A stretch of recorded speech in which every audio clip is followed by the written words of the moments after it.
I am Lala Canto, 66 years old. At my age, marami rin akong pinagdaan ng mga sakit. Ang kaunahan, nagkaroon ako ng hyperthyroidism. Nag-went through ng oral radiation, mga operasyon sa gallstone, sa breast, then yung huli sa hemorrhoids.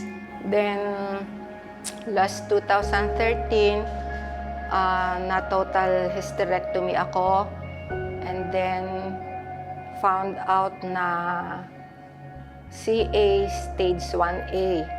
Nagkaroon ulit ako ng radiation for 1 month. Then, yung thank you Lord, after 5 years, naging cancer-free naman. Nabalitaan namin itong kay Ian na ito. Nag-try akong umupo last December. Siguro naka 6 or 7 sessions ako. Ever since nung magkaroon ako ng mga operasyon, ang problema ko is sa bowel movement naman. Ako yung naging constipated. Nagbi-bleed pa siya pag nahihirapan akong dumumi. Then lately, nung last December nga, yung first pero siguro naramdaman ko yon mga 4 or 5 times na akong sumasalang dito. Parang maalwa na akong dumumi.